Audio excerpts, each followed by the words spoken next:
ಸದ್ಯಕ್ಕೆ ಪ್ರಧಾನಿ ಮೋದಿ ಅವರು ಮೈಸೂರಿನತ್ತ ಪ್ರಯಾಣವನ್ನು ಬೆಳೆಸ್ತಾ ಇದ್ದಾರೆ. ಇನ್ನೇನು ಕೆಲವೇ ಕ್ಷಣಗಳಲ್ಲಿ ಕೊಮ್ಮಘಟ್ಟದಲ್ಲಿದ್ದಾರೆ. ಸದ್ಯಕ್ಕೆ ಕೊಮ್ಮಘಟ್ಟದ ಕಾರ್ಯಕ್ರಮ ಮುಕ್ತಾಯ ಆಯಿತು. ಇಲ್ಲಿಂದ ಅವರು ನೇರವಾಗಿ ಅಂದರೆ ಆ ಹೆಲಿಪ್ಯಾಡ್ ಕರ್ಕೊಂಡು ಬಂದಿರ್ತಾರೆ ಕಾರಲ್ಲಿ. ಅದಾದ ನಂತರ ಹೆಲಿಪ್ಯಾಡ್ನಿಂದ ಹೆಲಿಕಾಪ್ಟರ್ ಮುಖಾಂತರ ಪ್ರಧಾನಿ ಮೋದಿ ಅವರು ಪ್ರಯಾಣ ಬೆಳೆಸ್ತಾರೆ. ಕೊಮ್ಮಘಟ್ಟ ಹೆಲಿಪ್ಯಾಡ್ ಇದಕ್ಕೋಸ್ಕರ ತಾತ್ಕಾಲಿಕವಾಗಿ ನಿರ್ಮಾಣ ಆಗಿತ್ತು. ತಾವೀಗ ಗಮನಿಸ್ತಾ ಇದ್ದೀರಾ ದೃಶ್ಯದಲ್ಲಿ.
ಪ್ರಧಾನಿ ಮೋದಿ ಅವರು ಮೈಸೂರಿಗೆ ಹೊರಟಿದ್ದಾರೆ ಭಾರತೀಯ ಸೇನಾ ಹೆಲಿಕಾಪ್ಟರ್ನಲ್ಲಿ. ಮೋದಿ ಅವರ ಜೊತೆಯಲ್ಲಿ ರಾಜ್ಯಪಾಲರಾದ ಥಾವರ್ ಚಂದ್ ಗೆಹ್ಲೋಟ್ ಮತ್ತು ಮುಖ್ಯಮಂತ್ರಿ ಬಸವರಾಜ ಬೊಮ್ಮಾಯಿ ಅವರು ಕೂಡ ಹೆಲಿಕಾಪ್ಟರ್ ಹತ್ತಿದರು. ಇನ್ನು ಮಿಕ್ಕದವರೆಲ್ಲರೂ ಕೂಡ ಬೈ ರೋಡ್, ಅಂದರೆ ಕಾರ್ಯಕ್ರಮ ಮುಗಿದ ತಕ್ಷಣ ಬೈ ರೋಡ್ ಮೈಸೂರನ್ನ ತಲುಪ್ಕೋತಾರೆ. ಬಟ್ ಹೆಲಿಕಾಪ್ಟರ್ನಲ್ಲಿ ಪ್ರಮುಖವಾಗಿ ಕೆಲವು ಅಫಿಷಿಯಲ್ಸ್, ಭದ್ರತಾ ಅಧಿಕಾರಿಗಳು, ಸಿಬ್ಬಂದಿ ಎಲ್ಲರೂ ಕೂಡ ಸೇರಿ ಈಗ ಹೆಲಿಕಾಪ್ಟರ್ನಲ್ಲಿ ಹೊರಟಿದ್ದಾರೆ. ಮೈಸೂರಿನತ್ತ ಪ್ರಯಾಣ 5 ಗಂಟೆ 30 ನಿಮಿಷಕ್ಕೆ.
ಮೂರು ಕಡೆಗೆ ಹೋಯ್ತೈತೆ.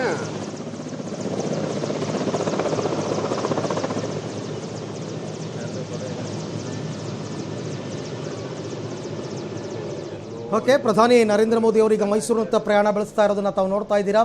ಭಾರತೀಯ ಸೇನಾ ಹೆಲಿಕಾಪ್ಟರ್ನಲ್ಲಿ ಮೈಸೂರಿಗೆ ಹೊರಟಿದ್ದಾರೆ. ಬೆಂಗಳೂರಿನಲ್ಲಿ 4.5 ಗಂಟೆಗಳ ಕಾಲ ಪ್ರಧಾನಿ ಅವರು ಇದ್ದರು. ಅನೇಕ ಅಭಿವೃದ್ಧಿ ಕಾರ್ಯಕ್ರಮಗಳಿಗೆ ಶಂಕುಸ್ಥಾಪನೆಯನ್ನು ನೆರವೇರಿಸಿದರು. IASಗೆ ಬಂದಿದ್ದರು. ಅದಾದ ನಂತರ ಬೆಂಗಳೂರು ಯೂನಿವರ್ಸಿಟಿಗೆ ಹೋದರು. ನಂತರ ಕೊಮ್ಮಘಟ್ಟದ ಸಾರ್ವಜನಿಕ ಸಮಾರಂಭದಲ್ಲಿ ಭಾಗಿಯಾಗಿದ್ದರು.